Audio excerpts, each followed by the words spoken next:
大家好，今日要介紹隻肖邦嘅，咁呢個肖邦就 XPS 啊，咁個 reference 就呢個啦，168591啦，咁就3001嘅，一隻就不鏽鋼嘅手錶啊，咁啊 XPS 都出過唔同嘅面啦，唔同嘅佈局嘅，咁我呢隻錶其實就最簡潔啦，而且個色啊做到好靚嘅，咁仲有一個白色嘅錶面配上嘅不鏽鋼啦，咁啲刻度啦。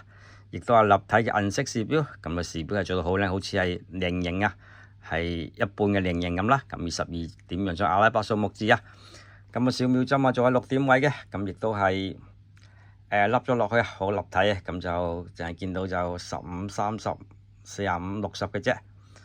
係啦，咁兩支針啊，時分針都好特別嘅。你見呢度中間呢度出邊呢度頭啊粗粗嘅，咁慢慢咁幼咗上去啦，亦都係銀色嘅，襯翻啲時錶又好靚好突出啦。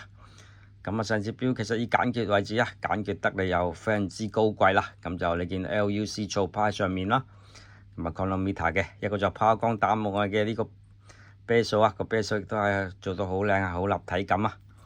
咁就呢個框啦，呢個框就 LUC 嘥咗嘅，咁另外就冇鎖把嘅。咁啊，第一格出嚟就夠日曆啊，再一格就係夠個時間啦，簡單容易操作，係啦。咁我就係咁樣試一示範啦。係啦，係夠日曆，咁呢度就夠日曆哇 Instant 啦，個聲好清脆啦。咁啊，透體設計啊，一個就96嘅機芯啦，咁啊肖邦嘅自家機芯 LUC 嘅。咁呢個陀係啦珍珠陀嚟嘅。咁你見個陀個機芯亦都係好靚，因為有65小時 Power Reserve 啊。係啦，咁啲日內瓦波紋嘅打磨啊，咁啲紅寶石啊，嗰啲咩嘢都做到好靚，嗰啲板內瓦夾板啦。打磨幾靚，好閃嘅。咁後面啊，亦都係呢個6粒螺絲去固定佢啦，配上一個黑色嘅呢個鱷魚皮皮帶啦。咁啊，原裝不鏽鋼肖邦嘅針扣啊，呢度寫住 LUC 啊，都係好靚嘅。係啦，咁 XPS 咧其實有其他面嘅，咁佢有藍面啦，有黑面啊。不過就呢個面最靚，咁有啲有嗰個秒針好似喺呢個5點位咁上下嘅。呢隻就成隻錶就非常之簡潔啦。咁呢個錶其實就2024年買嘅，咁就有盒有證全套齊嘅。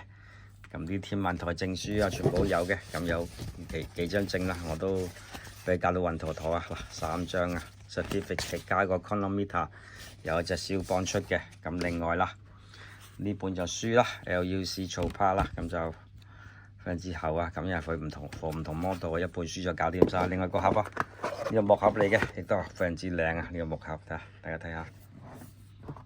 個木盒好靚啊！疫情係俾足本啦，咁定價唔知幾多錢啊？定價好似就7萬幾8萬蚊咁上下啦。咁而家就呢隻錶基本上係接近全新啦，因為都係上手試過嘅啫。係啦，咁就3萬蚊啦。中意朋友 WhatsApp 我啦 Lam 啦。